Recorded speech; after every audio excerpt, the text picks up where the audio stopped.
Alright guys, today we're working on 17 and 18, not really. Okay, so I was looking at 17 and 18, and I was looking at this thing, and I was like, oh, algebra, and then I was like, oh my gosh, these guys are not going to have a chance in this. So here's what we're going to say for 17. 17 asks you to use the quadratic equation where A is equal to k minus 1, B is equal to k, and C is equal to 1, and you saw how much work that took. So here's what we're going to say. 17, not a problem that we're going to score on the ACT, on the EOC. And it's not a big deal. We do not have to score every problem in order to get a decent grade in this thing. So we're just going to say the answer to 17 is C. Yay, congratulations. Correction done. Easy one. Okay, like I said, don't even worry about it. If I show this to you, your minds would be like blown. So we're just going to not blow the minds.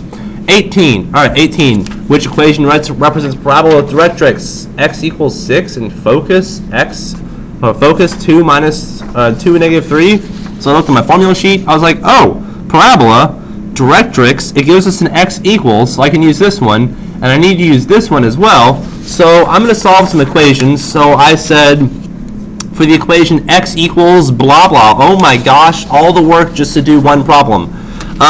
And the answer for this is, again, it's not worth our time correcting. So, number 18, the answer is A. If you're really, really interested in it, that's fine.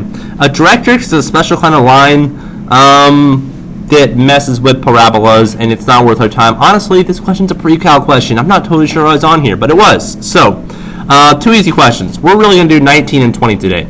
Number 19, evaluate its function for x equals negative 3. So this is a question that every single one of us should have gotten correctly. For some reason, though, only 43.9% of us got it correct. So let's just work this out. Let's see what happens. We know that we're replacing x with negative 3. So here's what I'm suspecting happened. 4, negative 3 to the third power, minus 5 times negative 3 squared, plus 2 times negative 3 minus 4. I suspect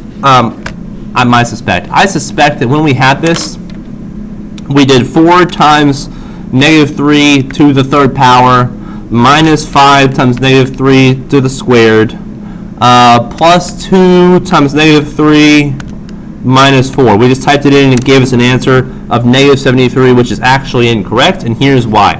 When you plug this in your calculator doesn't understand the difference between negative 3 to the third power and 3 to the third power times negative 1. It doesn't understand that you want to cube negative 3, do the whole thing all to the third power, and not just say positive 3 to the third times negative 1. And it is the same thing here. So when it tries to do negative 3 to the second, you need to put it in parentheses, and what it probably saw was negative 1 times 3 to the second, which gives us negative 9. We know that negative 3 squared is positive 9. So we're just going to work on typing this into the calculator correctly. So you need to make sure you have 4 parentheses, negative 3, close parentheses, to the third power, minus 5, parentheses, negative 3, close parentheses to the second power, plus 2 times negative 3, minus 4, which gives us the correct answer of negative 163. So we'll do this on paper. 4, negative 3 to the third is negative 27, minus 5, negative 3 squared is 9, minus 2 times negative 3 is negative 6, minus 4, so 4 times negative 27 is negative 108, minus 5 times 9 is 45, minus 6, minus 4. Negative 108, minus 45, minus 6, minus 4, which is negative 163, which is what we wanted. So f of negative 3 is negative 163, which is answer, by the way, A. So, oh goodness gracious, excuse me. I know what happened. We typed into our calculator, we didn't think about the parentheses, we didn't work it out by hand. So if all else fails, here's what I'd like you to do on this. Do this step by hand and then type this in the calculator. If you were to type this in the calculator, 4 times negative 27 minus 5 times 9 minus 6 minus 4, you would get the right answer.